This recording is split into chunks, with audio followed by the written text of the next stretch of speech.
The chamber was cold, not in terms of temperature, but in the way that powerful halls are always cold, as if warmth had never been a welcome guest and never would be. Ambassador Choi Heejin stood at the center of the Galactic Council's main hall. She was a small woman by any measure, with short dark hair, wearing a strict black uniform with the Earth flag patched onto her left shoulder. In one hand, she held a tablet. She kept her chin level, even though every natural impulse told her to lower her eyes. Around her, the hall curved upward in a semicircle. The hundreds of seats in the tiers above her were occupied by representatives of 63 species. Some had 4 arms. Some had eyes that glowed in the dim light. Others floated in fluid, filled capsules because the atmospheric mixture was unsuitable for their biology. They were all different, but in that moment, they wore the same expression: contempt. Supreme Counselor Vetrak sat in the center of a raised platform at the front of the hall. He was tall, nearly 3 meters, with thick, gray-green scales and small yellow eyes that never blinked. His species, the Draknars, had been part of the Council for over 4,000 years, and he had led it for 200 of those. He looked at Ambassador Choi the way a human looks at an insect that had wandered onto a dining table. "Ambassador," he said, his voice transformed by the hall's translation system into smooth, practiced standard speech. "You have 3 minutes. Use them. 3 minutes." The standard time slot allocated to non-member observers. Humanity had been attending these sessions for 12 years. They had never been granted a seat, never invited. They simply showed up, were acknowledged for 3 minutes, and then ignored. Choi stepped forward. "Honorable Council," she said, her voice level. She had trained to keep it steady.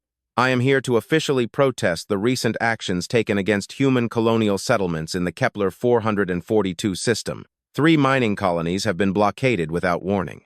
Supply freighters were turned back. Over 400 citizens have been without medical supplies for 9 weeks. She paused. No one reacted. "We request the immediate lifting of the blockade and an official explanation from the Council." Supreme Counselor Vetrak raised a long-fingered hand. "You are aware that the Kepler 442 system lies within the established expansion border of the Velhari Collective. Respectfully, Supreme Counselor, humanity was operating in that system before the border was declared. Our settlements predate that designation. The designation was issued 7 months ago by this council," Vetrak stated dismissively. "You were notified. We were notified, and we objected. The notification period was 48 hours. We requested an extension to review the territory's mapping. Your objection was noted," he said, as if it meant nothing, as if noting it was the same as discarding it. Choi continued, "These are civilian settlements, families, children. We are not asking for a change in territorial status at this moment. We are merely asking for a suspension of the blockade on humanitarian grounds until..." Fleet Commander Zaotl leaned forward from his seat to the right of Vetrak. The Velhari commander was tall and thin, with 6 limbs and a body that seemed built entirely of angles. His mandibles clicked softly before the translation system smoothed his words. "The blockade was issued to ensure compliance with council laws. Human settlements in this region violate territorial statutes. The appropriate response is not a suspension of council enforcement, but the withdrawal of humanity from its settlements." A murmur of approval rippled through the hall. Choi felt her jaw tighten. 400 citizens cannot simply... "They can be relocated," Zaotl said, as if it were a simple matter. "Your species has ships. Relocate them. For 9 weeks without supplies, some of these people..." Ambassador Vetrak's voice dropped slightly, making it even more intimidating. "Your 3 minutes have nearly expired. I advise you to use your remaining time to acknowledge the final directive of the Council." Choi blinked. The final directive. Vetrak reached out and touched a panel on his desk. On the main display behind him, a document appeared, large enough for the entire hall to see. It had been approved that morning, before the session began. It outlined the required schedule for human compliance. They had 60 days to begin the withdrawal of all settlements from 17 designated systems. Within those same 60 days, they were required to submit their military inventory for inspection. The Council would determine what level of defensive power was appropriate for their classification of species. A silence fell over the hall, not out of shock, but because everyone was waiting to see what she would do. Choi stared at the document. Her eyes scanned it quickly. 17 systems, 42 settlements, over 20,000 people. And the demand that Earth surrender its military records to submit to a power limitation defined by the Council. Her hands did not tremble. She did not allow them to. "This directive," she said quietly, "was not provided to us before this session. It did not require your prior consent," Vetrak replied. "It is a directive, not a negotiation. You are telling us to abandon 20,000 people. We are telling you to relocate an uncompliant population from territories that do not belong to your species. And if we do not comply?" There was a short pause. Zaotal answered before Vetrak could. "Then the Council will authorize a pacification operation to enforce compliance." He let that word hang in the air. Pacification. A clean word for a terrible thing. Your species does not possess significant military strength. You have patrol ships. You have a few armed freighters. You have a handful of obsolete defensive platforms around your home system. The pacification operation will be brief. Choi remained silent for a long moment. Then she looked up at Vetrak. "Are you threatening humanity with war?" "We are informing you of the consequences," he said. 60 days, Zaotal added. "Begin compliance within 60 days or face the result." Choi looked at the document on the screen. She looked at the faces in the tiers around her.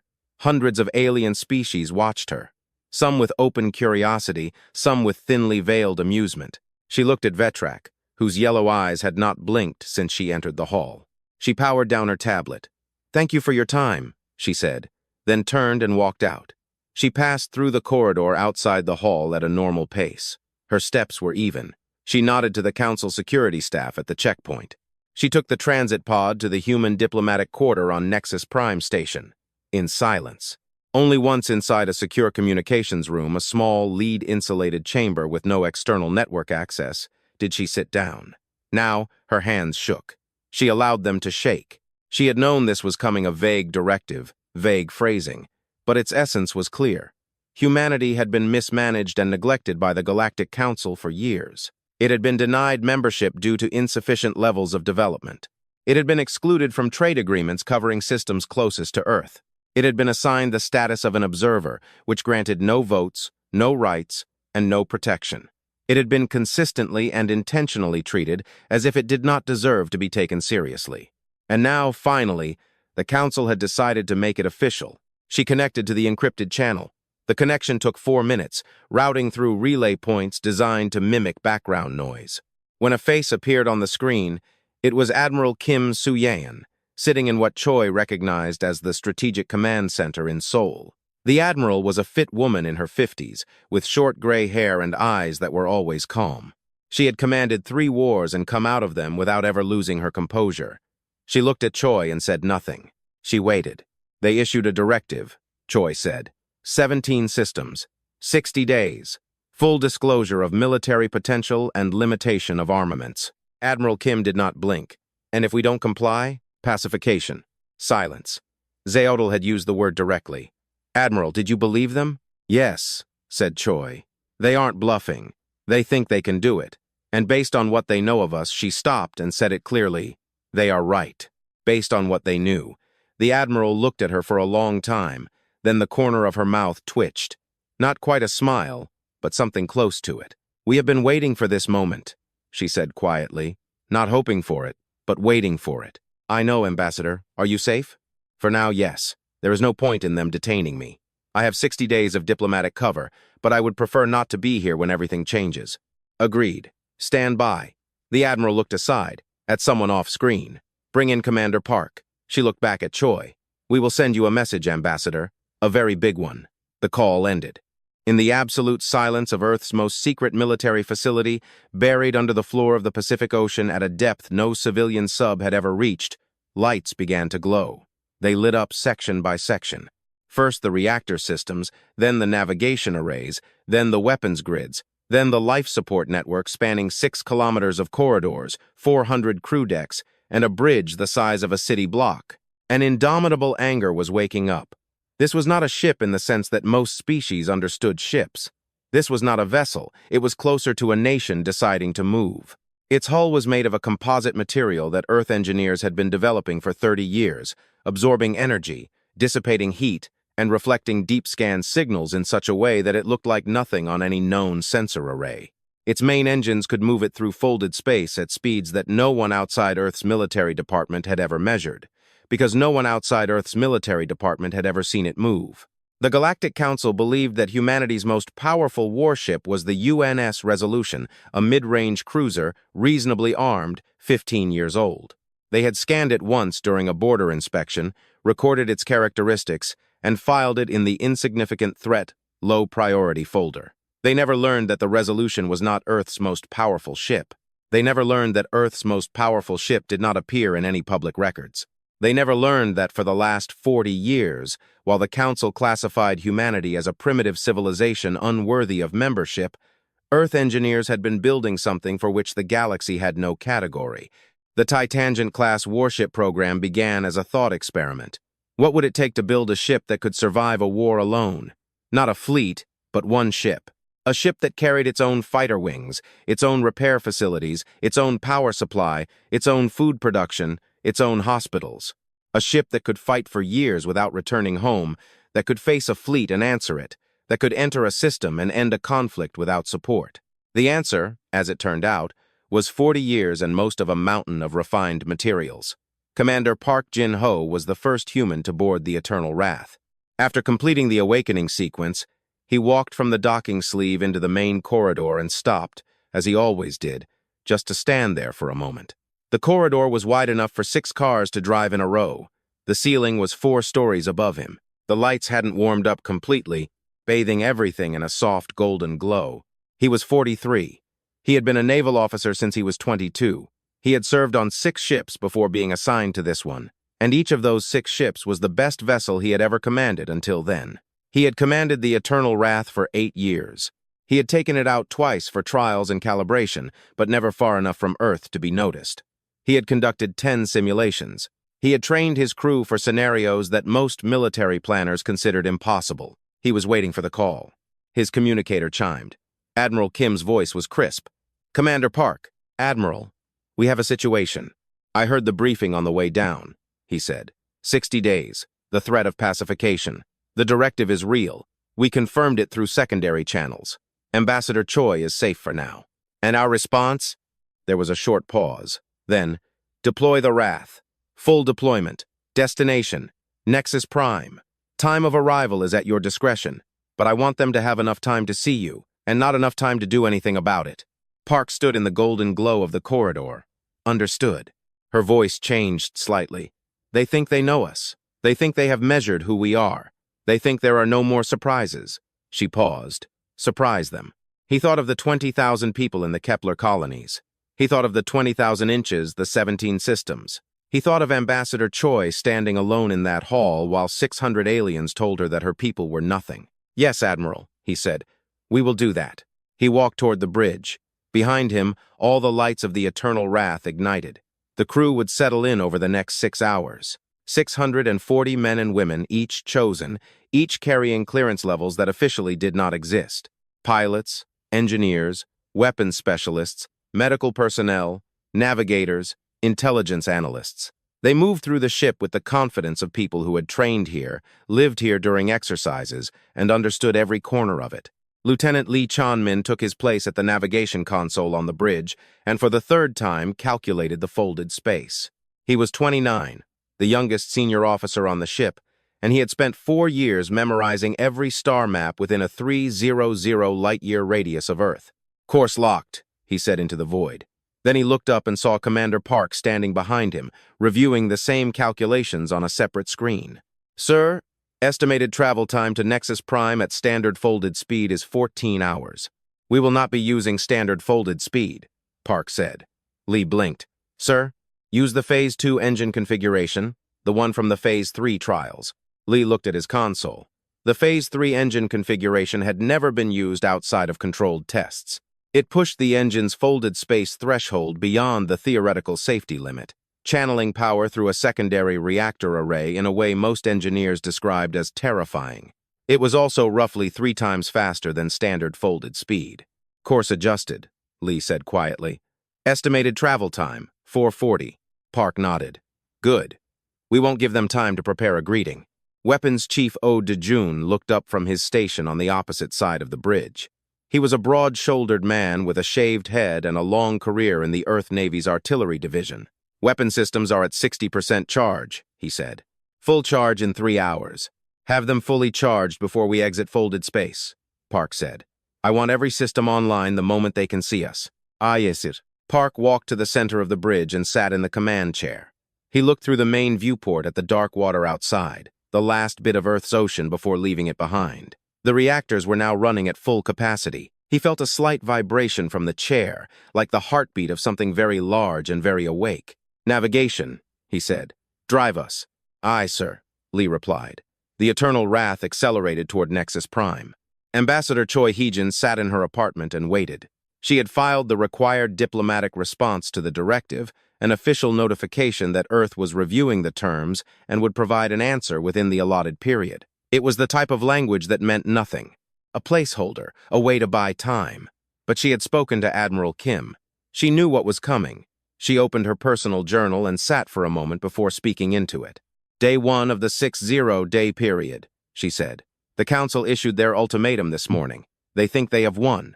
Vetrak looked satisfied when I left. Not gloating, not cruel, just satisfied like a man when he has finished an unpleasant but necessary task. She paused. They have no idea.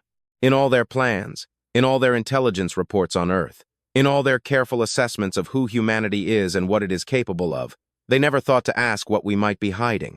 She closed the journal. Outside her small window, the deep space stars burned with a cold white light, indifferent to everything happening beneath them. In 4 hours and 38 minutes, one of them would stop being a star. Folded space was nothing like ordinary space. Ordinary space had stars, had distance, had the slow certainty of physics working as it should. Folded space was different. It pressed the fabric of reality into the shortest path, a tunnel between 2 points that compressed the distance between them to nearly zero. Ships using it seemed to jump from one place to another without any time, at least from the outside. From the inside, it was 40 of gray. Gray wasn't quite a color. It was more the absence of everything that made color meaningful. It pressed against the viewport like static, shifting and rolling without a pattern. Some crew members were deeply troubled by it. Others had grown used to it over years of service. A few claimed they found it soothing. Commander Park Jin-ho was in the second category. He had been in folded space hundreds of times. The gray didn't bother him, the anticipation did. And the gray, at least, moved too fast for anticipation to feel like anticipation. He was walking through the lower deck corridors when Lieutenant Kang Yu-won found him. She was his chief intelligence officer, young, precise, and, to most people, too quiet. She walked in step with him, handing him a tablet. We picked up a Council patrol transmission 40 minutes ago, she said. It was routed through one of their standard deep space relay buoys on the Nexus Prime route. Park looked at the tablet. They detected our exit signal. Possibly. The message was short. A sensor anomaly report classified as routine, but the timestamp places it right after we entered folded space. She touched the screen. The interesting part, a second message, sent 20 minutes later from a different buoy on the same patrol frequency, marked as urgent. Park stopped. And the content? Encrypted. We haven't cracked their current cipher yet. We are about 6 weeks behind on their rotation. She paused. But the header line is interesting. It uses a priority tag we have only seen twice before in intercepted messages. Both times were before major fleet mobilizations. Park looked at her. They are moving ships. We think so. We don't know where or how many. But if they identified our exit signal as something other than a routine transit event, They didn't, Park said. He returned the tablet and walked on. They identified it as unusual. That is not the same as identifying it as us. The Wrath's folded space signature is not contained in any Council database. They have never seen a ship with our engine configuration. To their systems, we likely look like a gravitational event, a flickering star, something not worth a fleet mobilization. Kang walked beside him. And if they send a patrol to investigate before we arrive? Then the patrol will see us, Park said.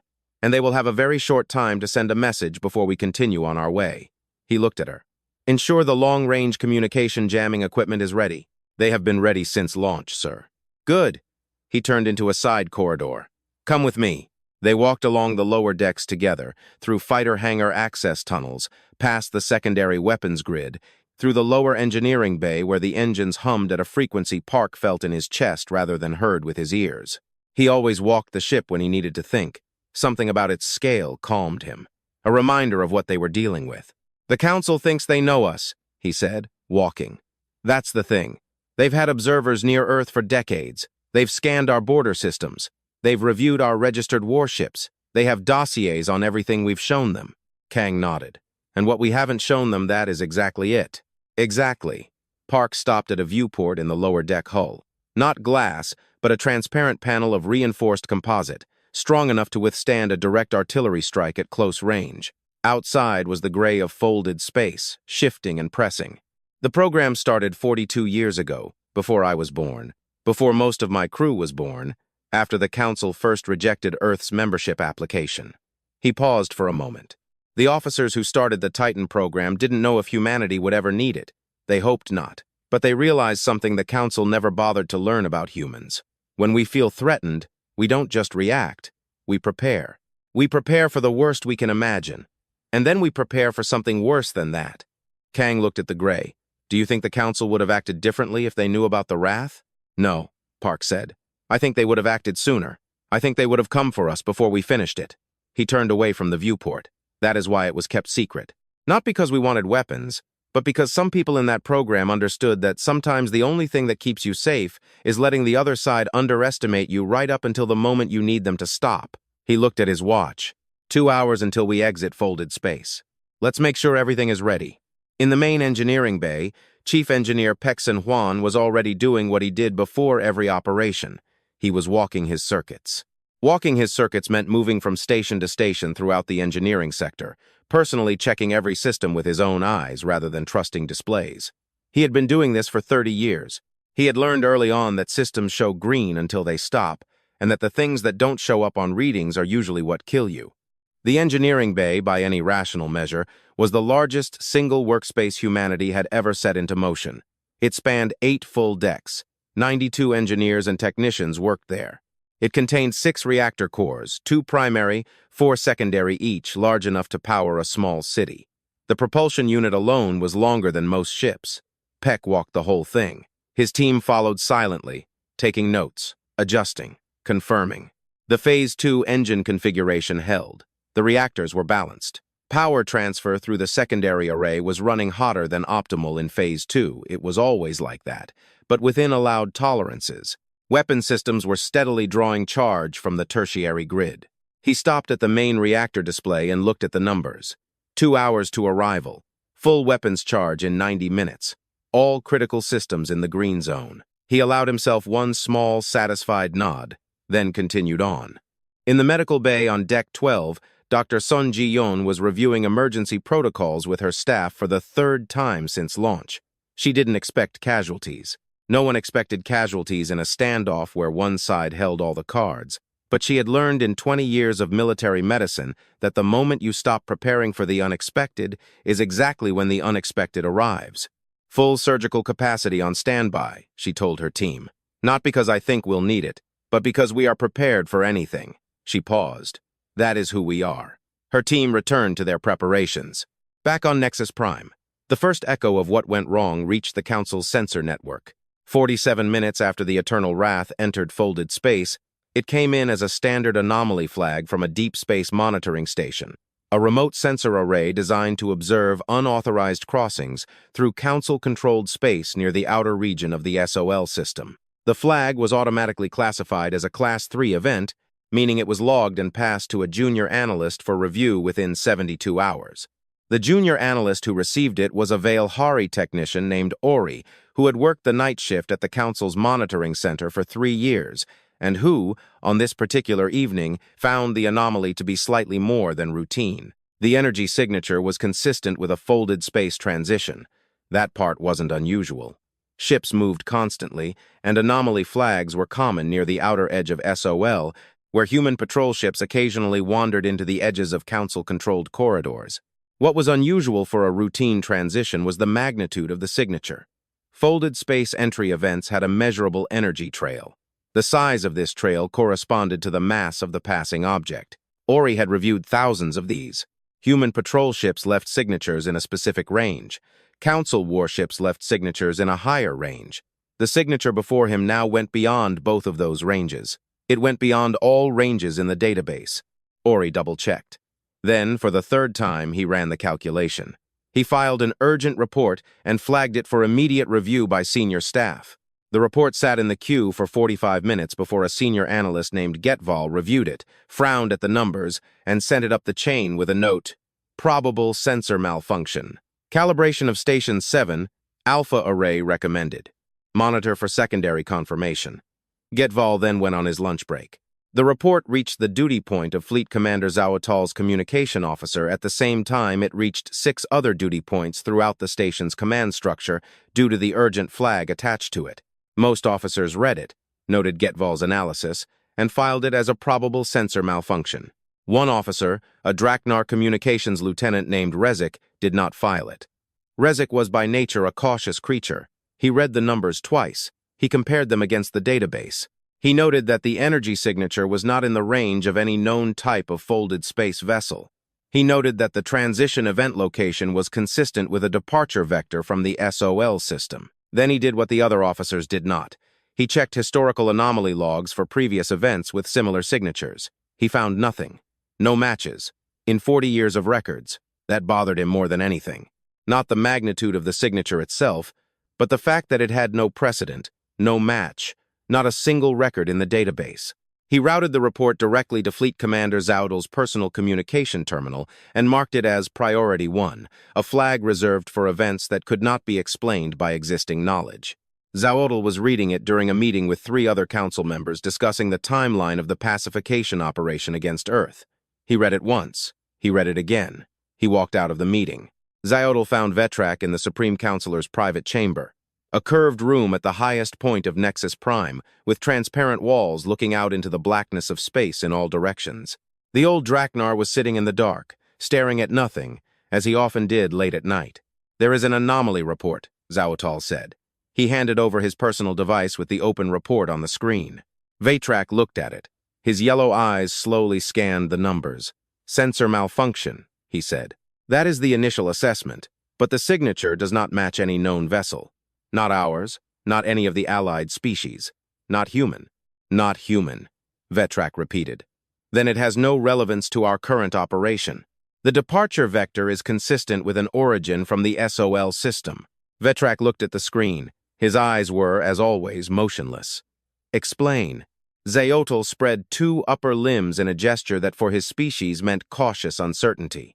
The event occurred in the monitoring zone adjacent to the outer border of SOL. If the readings are accurate, it left the SOL system or very close to it and entered folded space in a direction our navigation system calculates as pointing toward this station.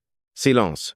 Humans do not have a ship capable of generating such an energy signature," Vetrak said finally. "We have their entire military inventory. We have reviewed all registered vessels.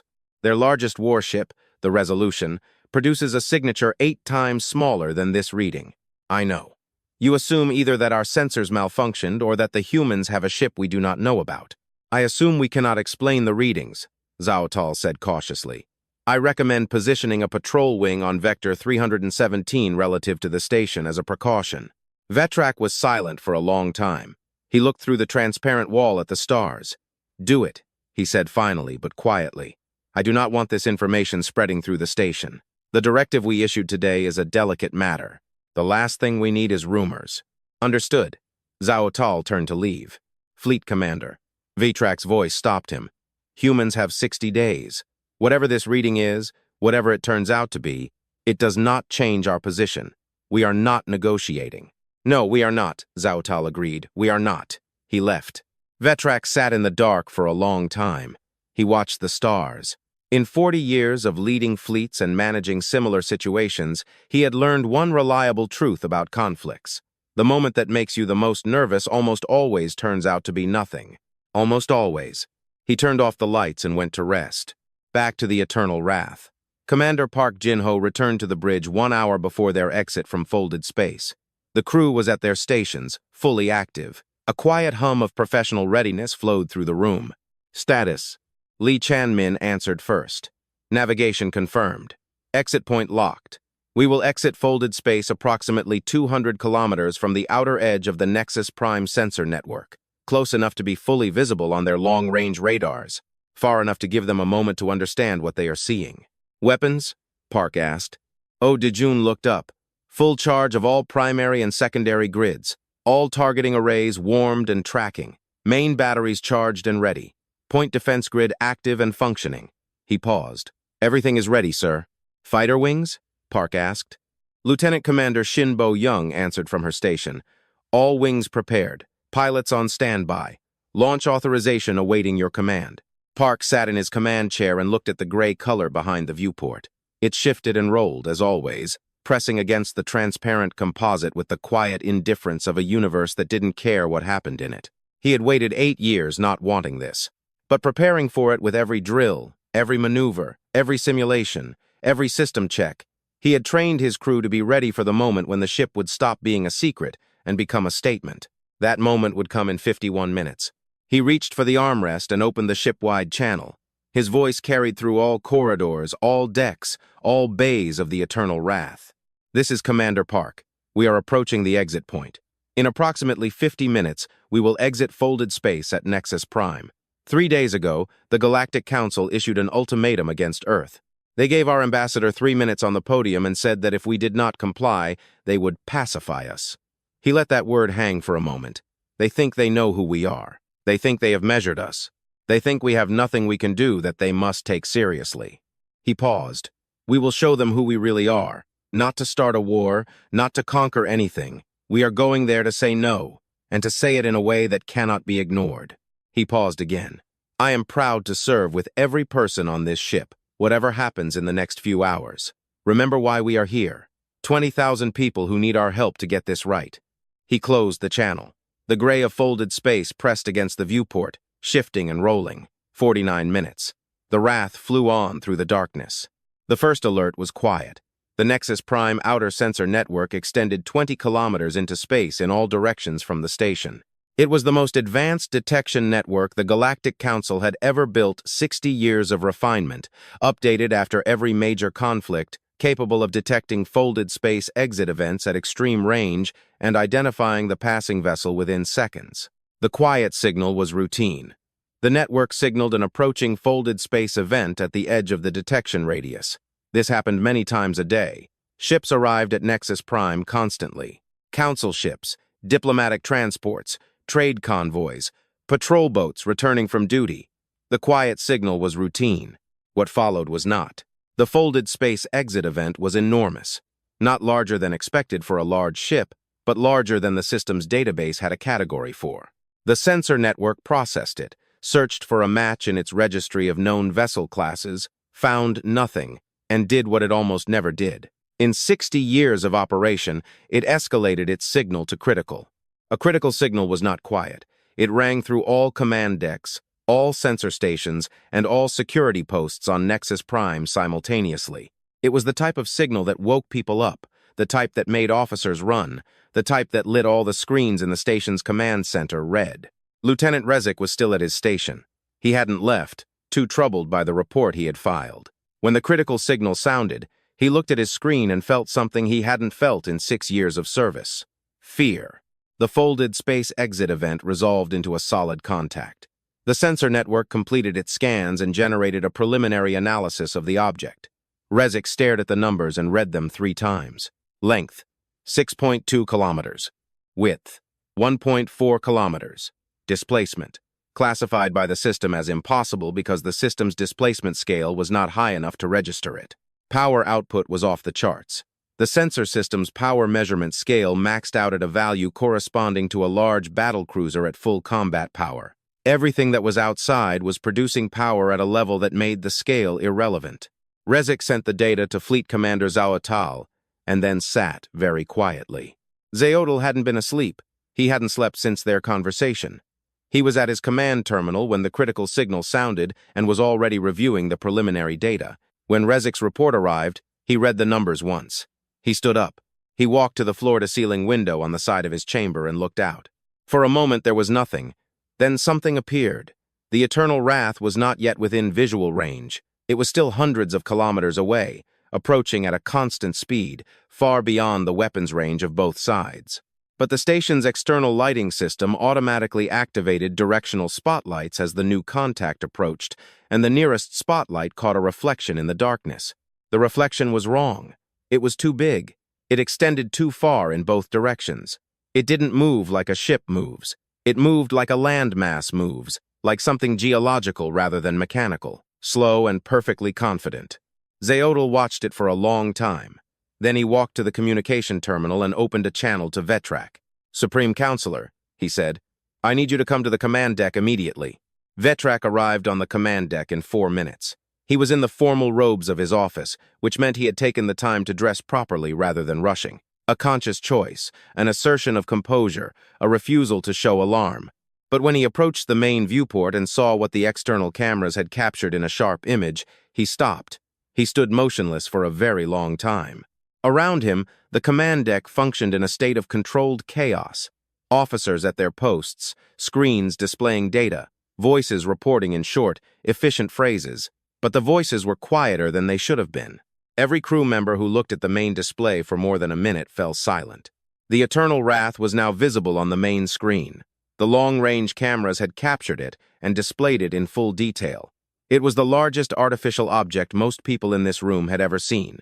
6.2 kilometers from nose to stern, almost a kilometer wide at its widest point. Its hull was a dark color, the color of space itself, which meant it seemed to absorb the starlight around it rather than reflect it, except where the station's spotlights touched its surface and illuminated the geometric complexity of the design. Weapon mounts the size of office buildings, sensor arrays covering its upper hull like a forest, fighter hangar openings, dozens of them located along its flanks like the pores of some massive organism. And it was moving toward them, not at an attack speed, not at the frantic pace of an approaching strike. It was moving with a deliberate, leisurely speed that somehow conveyed more threat than acceleration. It was arriving. It was approaching. It wasn't in a hurry. It didn't need to be in a hurry. "Weapon status?" Zayotl asked. His voice was controlled. "All defensive systems operational," his communications officer replied. "Offensive batteries on standby charge." A pause. "Sir, our targeting systems are having difficulty achieving a full lock. The ship's hull seems to disperse our targeting beams. We are getting partial solutions, but nothing stable enough for precise firing."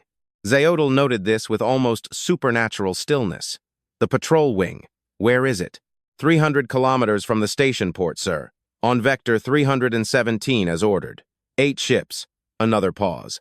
"Commander, they are requesting instructions." Zayotl looked at the main screen. He looked at the massive dark shape filling it and thought, with a clarity that surprised him, that 8 patrol ships were not an amount that would change anything in the situation.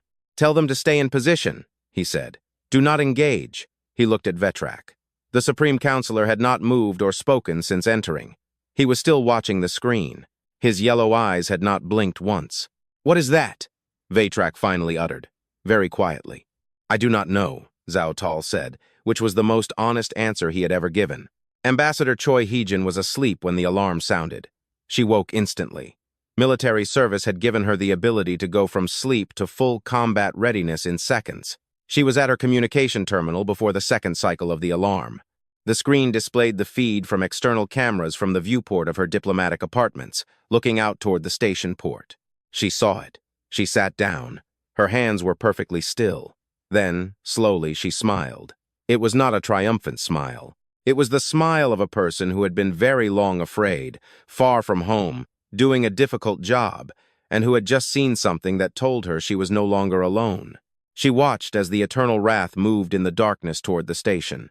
She watched as its scale turned into something that stopped being a ship and became a fact, a statement. An answer to what had been asked in the council hall 3 days ago, when 600 alien representatives watched, and the 3-minute speech and the word pacification hung in the air like smoke. A connection request appeared on her screen. She recognized the identifier. Commander Park. She accepted the connection. His face appeared on the screen. He was sitting in the command chair of the Eternal Wrath's bridge, and behind him, through the ship's viewport, she saw Nexus Prime growing larger. "Ambassador," he said. "Commander." Her voice was very level. "I see you made it." "We moved fast." He looked at her with the calmness of a man who had been preparing for a specific moment for a very long time and had finally reached it. "How are you, Ambassador?" "Better," she said. "Much better." "Good." He folded his hands on the armrest of his chair. "I will open a channel to the Council in about 15 minutes. I would like you to be present." "I will be there. They may try to limit your movement on the station. A security lockdown protocol." "I know their protocols," she said. I have been here for 12 years. I know every corridor on this station. I know that you know. There was something in his tone, not quite warmth, not quite humor, but something close to both. 15 minutes, Ambassador. He cut the connection.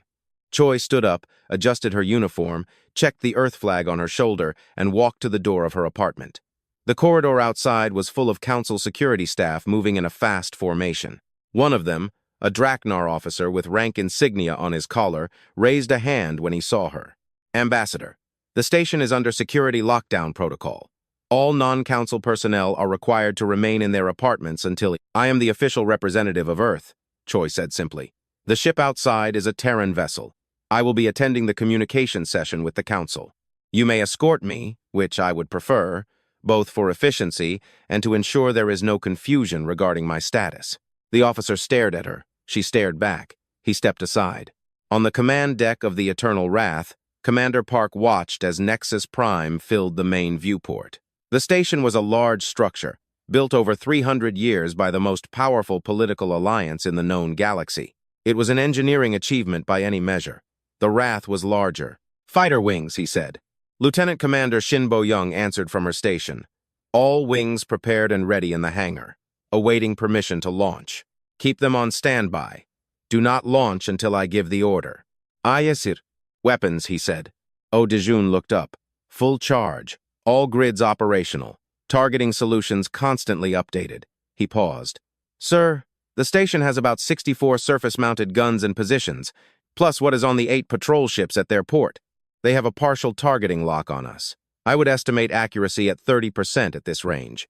And we have a full targeting solution on the station. 96% lock on all 8. Park nodded slowly. Do not fire unless they fire. Understood? Understood, sir. Communications, Park said. He looked at Lieutenant Chan Min, his communications officer. Open a channel to Nexus Prime, all frequencies. Broadcast to the Council's official diplomatic group. Chan's hands moved across her console. Channel open, sir. Park looked forward at the viewport, at the station, at the form of the most powerful political institution in the galaxy, sitting there in the darkness, watching his approach, with its partially targeted weapons and running sensors, and 600 years of unquestionable power pressing down on what was happening right now. This is Commander Park of the United Earth spaceship Eternal Wrath, he said. His voice was quiet and level. I request an immediate session with the Galactic Council. Please have Supreme Counselor Vetrak and all senior members of the Council present. He paused for a moment. This conversation will be important. The channel hissed. Then a voice sounded harsh, formal, and very hard-pressed to sound casual. It was Zawodl. Commander, you are operating an unregistered vessel in Council-restricted space. Please specify the class of your vessel and your authorization. Park pondered the question. I think, he said, we should talk face-to-face, or as close to face-to-face as current technology allows. Please assemble the Council. We will be in a holding position in about 12 minutes. He reached out and closed the outgoing channel. He left the incoming one open so the Council could hear the quiet, steady sound of the Eternal Wrath's bridge, the calm breathing of the crew at their stations, the quiet hum of systems operating at full capacity, the deep vibration of engines that had no equal in the known galaxy. He looked at Lee Chan-min. Hold holding position at 4 kilometers. Aye, sir, Lee replied. The Eternal Wrath moved forward, and Nexus Prime grew in front of them, and the stars behind the station seemed suddenly very small. In the Council chamber, alarms were still sounding. Representatives were flocking to their seats at the emergency call. Many of them were still adjusting their clothing, still processing what the external cameras were showing on all the station's screens. The hall filled quickly. No one spoke loudly. They looked at the main display, at the shape of the Eternal Wrath, now close enough for the cameras to make out individual details on its hull, and they were very quiet. Supreme Counselor Vetrak took his place in the center of the platform. He stood rather than sat. He looked at the hall, at the hundreds of representatives watching him, at the screen behind him showing the ship that humanity had brought to his door. He thought about the directive. He thought about the 60 days. He thought about the word pacification, and how clean and simple it had sounded 3 days ago when he believed he understood exactly who humanity was. He sat down. He maintained his composure. He was the Supreme Counselor of the Galactic Council and had faced difficult situations before, but he had never faced anything like this. Ambassador Choi Heejin entered the hall and took her place in the center of the floor. This time, there was no 3-minute speech. No one tried to stop her or redirect her to the observer section. The security officer who had accompanied her from her apartments stood not far from the back of the hall and did not interfere. She stood in the center of the floor and looked at Vetrak. He looked at her. Neither of them spoke for a moment. Then the main communication screen at the front of the hall activated, and Commander Park's face appeared, replacing what had been in the room before. Whatever balance of power, whatever assumption of authority, whatever belief in how things were and who was important and what was possible had shifted, so that everyone in that hall felt it simultaneously without anyone saying a word. The Galactic Council was about to learn something new about humanity. It would be a difficult lesson, but it would be a fair one. The main council hall had never looked quite like this before. It had hosted summits that ended wars. It had processed membership applications from 37 species. It had voted on measures that redirected the economies of entire star systems. It had been the site of war declarations, peace treaties, and pacification sentences for civilizations that refused to bow to its authority. It had never gathered at such an hour under such circumstances for such a reason. Vetrak sat in the center of the raised platform. His face was calm. His posture was correct.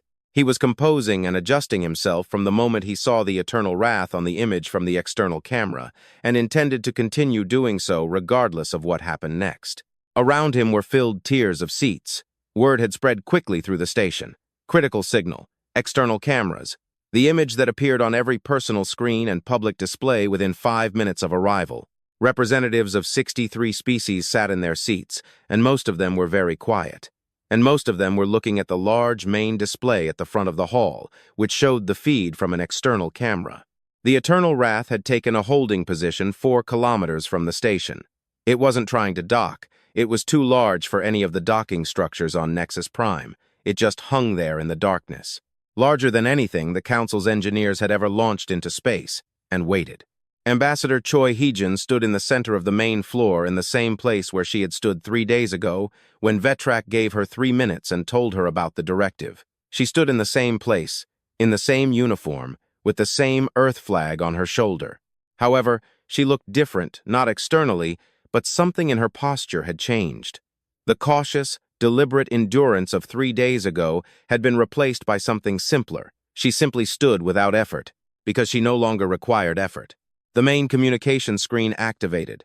Commander Park's face appeared. He was on the bridge of the Eternal Wrath. His command chair was slightly off-center of the frame. Behind him, through the ship's viewport, the distant shape of Nexus Prime was visible. From the outside, he looked as calm as Vetrak was trying to look, with the difference that Park's calmness was real. A total silence fell over the hall. "Supreme Counselor Vetrak," Park said. His voice echoed through the hall's translation system in smooth, level tones. "Thank you for assembling on short notice. I will try to be efficient with your time." Vetrak looked at him for a long time. "Commander Park." His voice was cautious. "Your vessel arrived in Council space without permission. That is a violation of Council laws. I demand that you state your purpose and your authority." "My purpose is to deliver a message from Earth," Park said. "My authority is the same as any commander sent to represent his government on a diplomatic matter." He paused. "Regarding authorization, I would like to respectfully suggest postponing that matter for the moment and focusing on a more urgent issue, which is the directive issued by your council 3 days ago." Park's voice remained level. "The one that gives humanity 60 days to abandon 20,000 citizens and submit our military records for your inspection under threat. I believe the word pacification was used." The hall was so quiet the ventilation system could be heard. "That directive remains in force," Vetrak said. Park nodded slowly, as if this were the answer he expected. "Then I have a counter-proposal. I would like the Council to rescind the directive. I would like the blockade in the Kepler 442 system to be lifted within 48 hours. I would like all human citizens currently under Council control to be released. And I would like formal recognition that Earth has the right to operate in the 17 systems named in the directive without interference." No one in the hall moved. Then Zhao Tao leaned forward. "Commander, you are one ship." "Yes," Park agreed. "You are one ship, alone in Council space, without the support of a fleet or allies among the gathered species.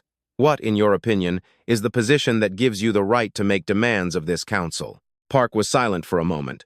"Go outside," he said. Zaotl blinked with the rapid, multi-blinking that for his species denoted confusion. I mean, Park said with the first hint of what might have been dry humor, look at the cameras. Look at what is parked 4 kilometers from your station. He let that hang for a second. You asked from what position I am negotiating. The answer, the Bridge of the Eternal Wrath, which is a TIE-Tangent-class warship, and there is no ship in the Council fleet that could say the same. You think one vessel Zaotl began.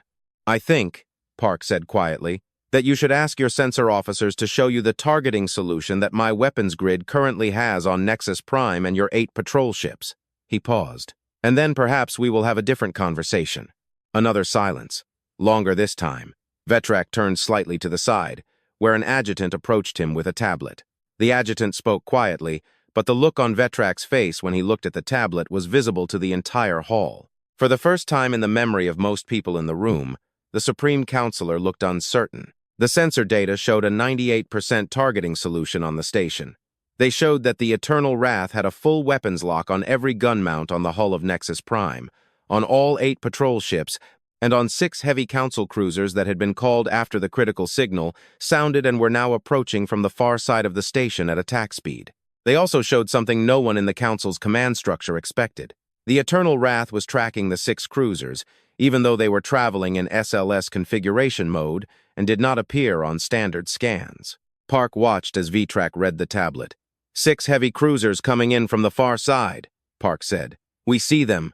Our targeting systems have had a lock on them since they emerged from the station's shadow 11 minutes ago. He glanced briefly aside toward the screen.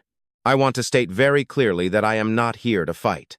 My preference is to conduct this conversation calmly and reach an agreement that works for both sides. That is my preference. He looked back at the camera. But if the Council decides to test what the Eternal Wrath can do, I will not stop you. And I want you to understand what the result of that test will look like before you choose. Zaotl straightened in his chair. His mandibles clicked once. Fleet Commander Dryacus, he said, addressing the commander of the incoming cruisers, whose channel was running parallel to the diplomatic line. Attack formation, Zaotl. Vetrak's voice was quiet. Zaotl stopped. Vetrak looked at the main screen. He looked at Park. He looked at the video feed showing the Eternal Wrath hanging 4 kilometers away. Its hull absorbed the light, and its weapons arrays were pointed at everything within reach. Proceed, he said to Zaotl. Zaotl turned back to his secondary channel. Fleet Commander Dryacus. Attack Formation 7. Full engagement. On the Bridge of the Eternal Wrath. A warning signal sounded once. Lieutenant Chon Min calmly announced, 6 heavy cruisers accelerating to attack speed. Weapons ready. Incoming. Park said nothing for 4 minutes. He knew this would happen not because he desired it, but because he understood with absolute precision that the Council had to try. An institution that had acted unquestioned for 6 centuries could not just back down because of the appearance of a new variable. It had to test the variable first. It had to know. Oh, Dejun, Park said. Sir, Dejun replied. Do not disable the main weapons, do not destroy. Understood. Understood. Point defense active. The next 4 minutes were unlike any battle in the known history of the Galactic Council. 6 heavy cruisers at full attack speed, firing a coordinated strike that would have incapacitated or destroyed most known vessels in the first exchange. It was the Council's exemplary attack formation, honed over 200 years of combat doctrine, tested in 43 engagements. The Eternal Wrath's point defense system was not a weapon most Council analysts had ever considered in their threat assessments, because most Council analysts had never encountered a vessel needing a point defense system of that scale. It was designed for exactly this. Incoming fire from multiple vectors at high volume, requiring precise interception before contact. The incoming fire was intercepted, all of it. Not most of it, but all of it. The point defense arrays tracked and neutralized every projectile, every energy pulse, every guided missile the 6 cruisers fired in the first exchange. The Eternal Wrath did not move. It did not maneuver. It stood in place and stopped everything flying at it with such precision that it looked less like a battle and more like a demonstration. Then Odejun activated the secondary response protocol, which used pulse emitters to disable enemy weapon systems without damaging the hull. It took 47 seconds. When it was done, all 6 cruisers remained intact.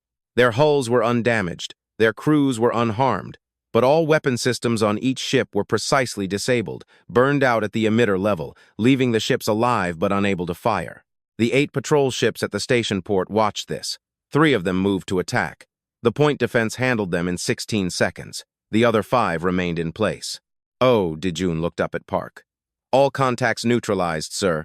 No hull damage, crew unharmed. Good. Then he looked at the communication screen. Vetrak was still on it. The Supreme Counselor had watched the entire engagement on the display behind him. The same display the entire council chamber was watching. He watched as 6 of his best warships were stopped in less than a minute. He watched as 3 patrol ships were disabled in 16 seconds. He watched as the Eternal Wrath stood perfectly still through it all, not moving, not flinching, like something that didn't need to. The hall was absolutely silent. No one spoke, no one moved.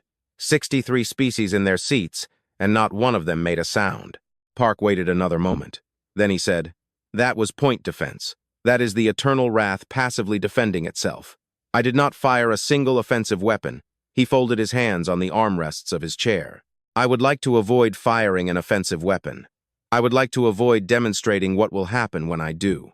But I will fire one shot into open space, not at a ship, just into the darkness if you need further information to make your decision." No one in the council spoke. Park looked at Vetrak. "Supreme Counselor, the offer I made earlier remains in force. Rescind the directive and the blockade. Release the detained citizens. Recognize the territorial rights." He let every point hang for a moment.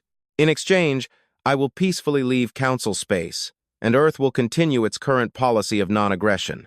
We are not asking to conquer anything. We are not asking for your resources or your territory. We are asking to be left alone." Vetrak looked at him. His yellow eyes were motionless, but something behind them changed.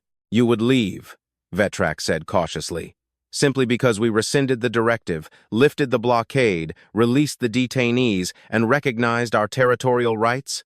"Yes," Park paused. "We are not at war with the Galactic Council. We never wanted to be. We built the Eternal Wrath because we felt we had no choice. Because we knew, in the end, that we needed to be able to say no to a threat, and for that no to mean something. That is all this is. We are saying no." He let the words hang in the hall. No. It landed differently than before. When Ambassador Choi said no in that hall 3 days ago, it meant nothing. It was the no of someone who had no levers of power, no ability to back up the word. It had been ignored before the door closed behind her.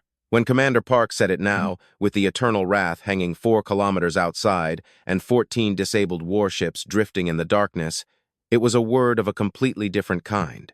It was the type of no that ended arguments. Ambassador Choi Heejin stood in the center of the hall floor and listened to the silence that followed. She had spent 12 years in this hall. She had listened to this council issue rulings, reject petitions, and pass judgments that affected billions of lives, without once asking if the affected parties agreed.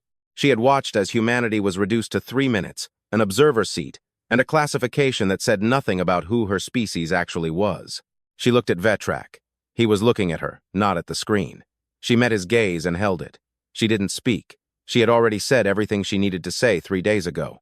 The rest of the conversation was between him and the man on the screen. Between him and the 6. 2-kilometer argument parked 4 kilometers away. Zaudel spoke. His voice was controlled, but it was the control of a person holding back something difficult. "You are asking us to rescind a unanimous council decision. You are asking us to remove executive actions. You are asking us to release detainees. You are asking us to recognize territorial rights that we have already formally challenged." He paused. "You are asking us to undo everything we have decided." "Yes," Park said. "Based on the threat represented by one ship? Based on the reality represented by one ship?" Park said, "I am not threatening you, Fleet Commander. I am informing you. There is a difference." Zhao Tal was silent. Vetrak was silent for a long time. He looked at the disabled ships on the display. He looked at the video feed. He looked at the numbers his sensor officers were quietly reading to him. The power output was still growing. Targeting solutions were still locked. The Eternal Wrath's weapon systems were still powered and ready, waiting for an order Park had not yet given. He thought about what Rethink had said. Unknown class of vessel. No matches in 40 years of records. No matches anywhere. He thought about 42 years of history he didn't know about.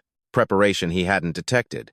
A ship built in secret while the Council classified humanity as an insignificant threat, low priority, and continued to manage the galaxy.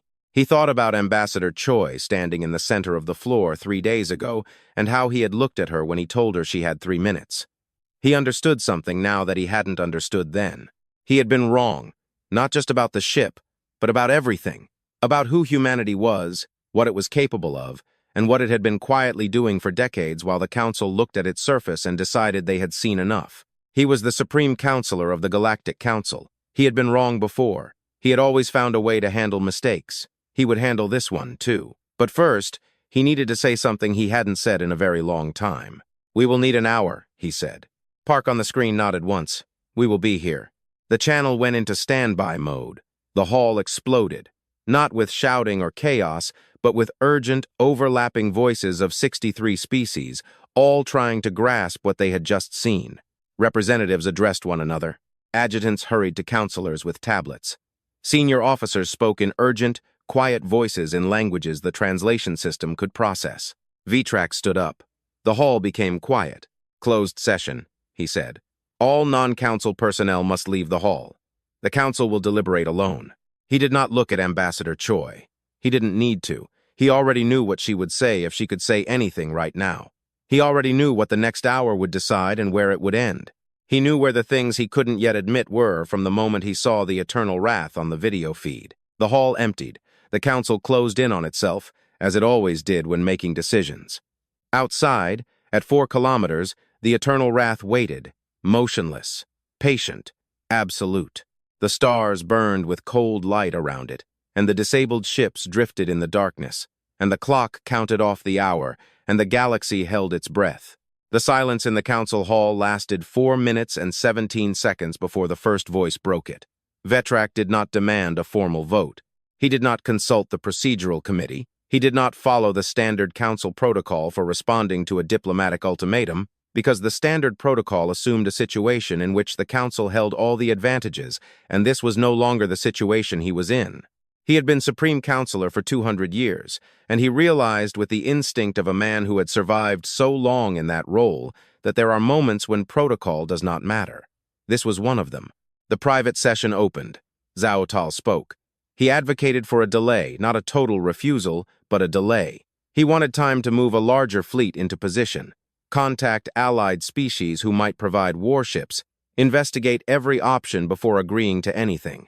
He was a military commander, and his instinct told him that greater force was always the answer. He laid out his position calmly and with the discipline of a soldier who had seen wars and understood their cost. Councillor Bravia listened to him. She was the representative of the Tanari species and the oldest member of the current hall. After Vetrak himself, she had served on the council the longest. She had watched civilizations rise and fall, had voted on decisions that shaped the galaxy, and had never been known for speaking without weighing her words. She waited until Zaotl finished. Then she said what ended the discussion. "We have lost today, not because they are stronger," she said in the cautious, measured tones of a person who had seen much and had learned to speak precisely about it. "We lost because we were wrong. We classified this species too early. We built our entire understanding of humanity on the assumption that what we could see was all there was. We stopped looking." She paused. "This is not a military failure. This is a failure of understanding. And if we are to be honest with ourselves, which we must be in this room right now, it is a failure of respect." No one spoke. "They are not asking for our territory," she continued. "They are not asking for resources, power, or a seat at the table that they were never given. They are asking us to treat them correctly, to rescind what we did 3 days ago, to recognize that we went too far." She looked at Vetrak. "This is a manageable task. Refusing it further makes no sense that I can calculate." Vetrak agreed. He had been agreeing for the last 30 minutes, but when Bravia said it aloud before the hall, it gave him the political framework he needed. The Supreme Counselor of the Galactic Council could not be seen to have simply folded under the arrival of one ship. But the Council in a closed session, adopting a reasonable recalibration based on new information and a correct assessment of changed circumstances, that was different. That was management. That was what institutions did when faced with new facts. They adjusted. He allowed 2 more counselors to speak briefly, listened to their positions, and then raised a hand, calling for silence. 49 minutes after the start of the closed session, he stood up and walked back to the door of the main hall. The hall was still crowded when he returned. Most representatives had not left their seats while waiting. They sat in near-total silence, talking quietly to each other in small groups, watching the external camera image on the main display, watching as the eternal wrath held its position outside. It hadn't moved, a kilometer, not a meter. It was exactly where it had been when the closed session began. 4 kilometers from the station, motionless, patient, its weapon arrays still illuminated, its targeting solutions still locked on everything within reach. It looked as if it could wait forever. It probably could. When Vetrak returned to the platform, the hall became quiet. He stood for a moment. He looked at Ambassador Choi. He looked at the screen, where Park's face appeared as soon as the communication channel was reopened. Waiting. His expression had not changed from the last hour. After consideration, Vetrak said, his voice echoing through the hall's system with the same measured tones he used for 2 00-year-old decisions, the Council has determined that the directive issued on this date requires modification. The territorial enforcement provisions affecting human settlement zones in the Kepler 442 system and the 17 systems listed in the original document will be suspended pending a full formal review. He paused. The blockade currently in effect around the Kepler 442 colony will be lifted within 48 hours. All Earth civilians currently under Council control will be released within 72 hours. An absolute silence fell over the hall. He continued, furthermore, the Council notes that the current classification of Earth and its territories as a Level 3 observer is subject to review. A formal reclassification process will be initiated within 90 days. With full Level 1 status being the working objective, considering full status as a Level 1, full membership, full rights, full recognition. The thing humanity had been denied for 12 years. The thing the Council had told Ambassador Choi session after session, year after year, was not available to a species of Earth's classification. Choi stood very quietly. She did not allow her face to show everything she felt in that moment. There was too much, and this was not the moment for it. This was the moment for level-headed composure and clear eyes, and the knowledge that the work was not yet finished. The Council further notes, Vetrak said, and here his voice changed slightly. It didn't become softer, but it became more precise, like a man carefully choosing every word that the events of this session will be classified as a diplomatic resolution and will not be characterized in official records as a military confrontation of any kind. He looked at the screen. Commander Park, the Council accepts your conditions. We request that you depart your vessel from Council space within 24 hours and that future contacts between the Earth government and the Council occur through established diplomatic channels. Park looked at him. The Eternal Wrath's bridge behind him was quiet. Lee Chan-min on navigation, Ho De-jun on weapons, Shin Bo-young on air wing management, Chan-min on communications. Kang Yu-won stood at the back of the bridge, arms crossed, watching. Everyone listened. Agreed, Park said. On behalf of Earth, we accept the Council's conditions. He paused. And we accept the characterization as a diplomatic resolution. Something changed in his expression. Not a smile, but its precursor. Quiet and sincere. That is all there was to it. He glanced aside. Ambassador Choi, do you need anything else from this session before we conclude? Choi looked at Vetrak. She looked at the hall around her. The tiers of seats, representatives of 63 species. They were all looking at her now with very different expressions than 3 days ago. One thing, she said. Vetrak looked at her. Ambassador, I would like the formal recognition to be recorded, she said. The non-military conditions. Those will be documented in the execution log. The other is the recognition of Level 1 status. She was not loud, not harsh. I would like that to be read into the official session protocol right now in this hall, to be documented in the Council's permanent archive and not be able to be changed or quietly deleted later. She paused. That is all I ask. One sentence in the protocol. Vetrak looked at her for a long time. 200 years as head of an institution that had denied this specific thing to humanity for 12 consecutive years. Leader of a council that, 3 days ago, told this woman her people had 60 days to comply or face destruction. He looked at her, and she looked at him, and she did not look away, and she did not soften her expression, and she did not add anything more than what she had already said. Let it be recorded in the protocol, he said, that the Galactic Council formally recognizes that Earth and its associated territories are recognized as a Level 1 civilizational entity with all appropriate rights and status, effective as of the current date of the session. A silence fell over the hall. Then, From somewhere in the upper tiers, from a section reserved for a small species called the Venu who communicated partially through sound and partially through resonance, a sound emerged. It was what in their language was considered recognition, testimony of something that mattered. It was not quite applause, but it was something similar. Others followed. Not all, not even most, but enough. The sound swept through the hall like a small wave, unexpected and real.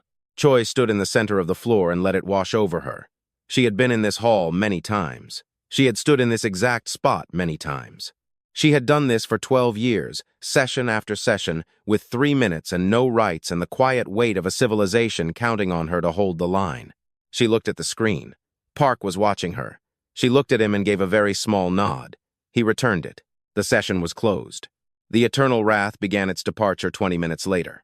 Park stood at the main viewport of the bridge as Nexus Prime grew smaller behind them. He watched as it shrank first to the size of a building, then to the size of a house, then to a cluster of lights in the darkness. He watched until it became too small to distinguish from the surrounding stars. He thought of the 40,000 people in the Kepler colonies who had waited 9 weeks for medical supplies.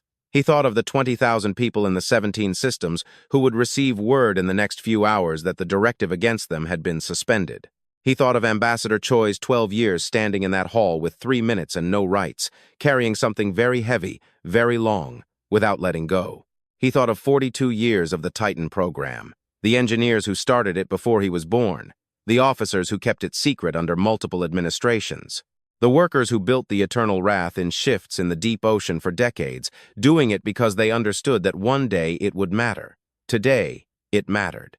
Navigation, he said. Set course for Earth standard folded speed. Aye, sir, Lee replied. Park walked to his chair and sat down. Channel to Admiral Kim open, sir, Chan said. Kim Soo-yeon appeared on the screen. She looked at him. Commander. Admiral. Mission accomplished. All objectives reached.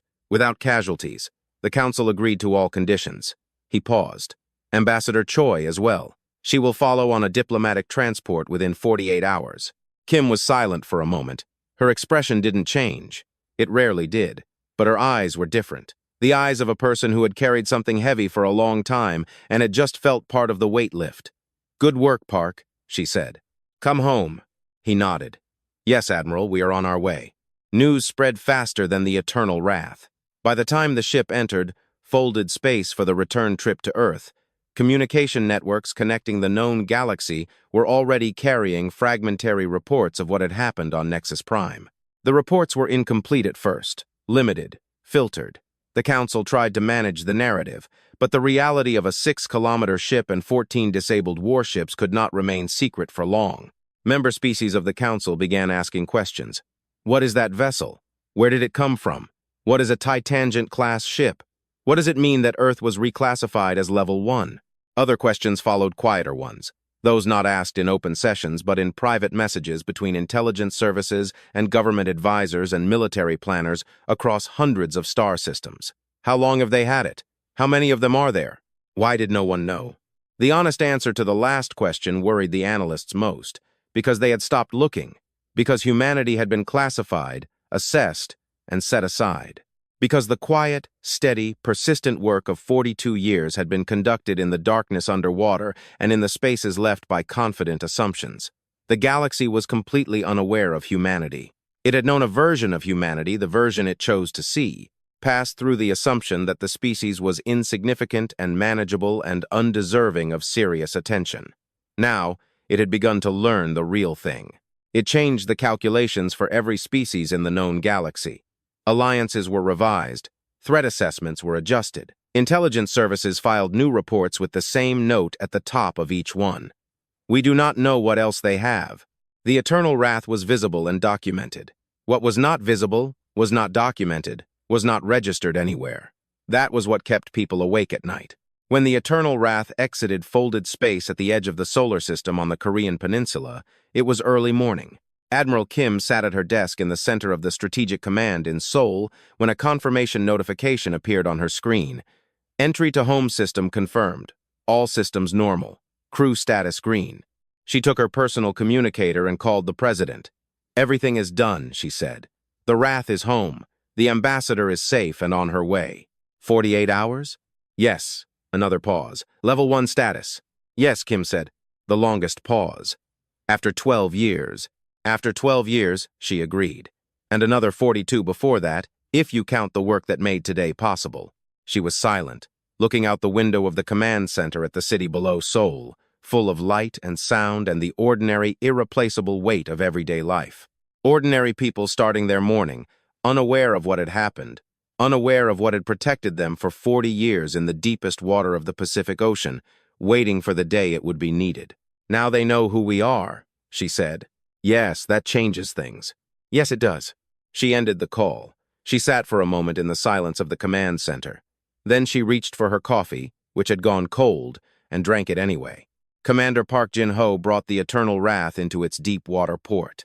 3 hours later, the crew went ashore in the same orderly shifts as when they had boarded. They were quiet, not hushed, but the type of silence that comes after something that mattered. They moved through the facility corridors and into conference rooms with the calmness of people who had done their job and understood what it meant. Park was the last to leave the ship. He always was. He walked the corridors one last time from nose to stern. He wasn't checking anything. He wasn't looking for flaws and wasn't confirming systems. He simply walked it. This thing that took 42 years. This answer that humanity had quietly prepared for situations that the galaxy kept asking the wrong questions about. He walked to the main viewport on the lower deck and looked through the dark water at the void beyond. Somewhere out there, across distances that took years to overcome, the Galactic Council was holding meetings. Revised assessments were being written, assumptions were being revised. Intelligence reports from 440 years of observing humanity were being retrieved and reviewed this time by people who understood that what they had seen was only a fraction of what was there. And 40,000 people in the Kepler colonies would receive their medicine.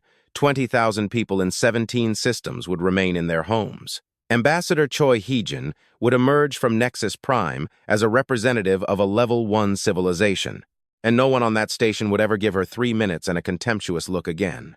He placed his hand on the cool surface of the viewport and stood for a moment in the deep darkness underwater, in the silence of the ship that had changed what humanity was in the eyes of the galaxy. Good work, he said quietly to the ship, to the people who built it, to the 40 years of careful, invisible, patient preparation that made today possible. Then he turned and stepped out into the light. Far away in the corridors of Nexus Prime, Ambassador Choi Heejin was packing her apartment for the last time. She moved slowly, carefully. As always, nothing hurried, nothing careless. She folded her spare uniforms. She packed her personal journals.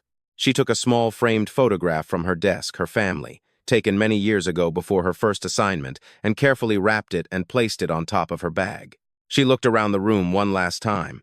12 years. 12 years of 3-minute speeches and no voice, with the word observer tied to everything she did. 12 years of being managed, neglected, and told her species was not ready, insignificant, not deserving of full attention. 12 years of standing in that hall alone and still doing it. She took her bag and walked to the door. The corridor outside was quiet. The security staff had been withdrawn. The station continued its usual activity. Ships docked. Meetings took place. The endless machine of galactic politics spun, as always. But something in its texture had changed. The officer she met in the corridor looked at her flag, then looked away, not with contempt, but with something close to caution, with the look of people who had revised their thinking and were still adapting to the new version. She walked through Nexus Prime with her head held high and even steps, and the Earth flag shone brightly on her shoulder. At the docking terminal, a transport was waiting to take her home. She sat down without looking back. Outside the station, in the deep blackness of space, the stars burned just as they always had. Cold, white, and old, beyond any measure for which the human language had a word, but the darkness between them was now different. Humanity had spoken, the galaxy had listened, and from this day on, everything would be different.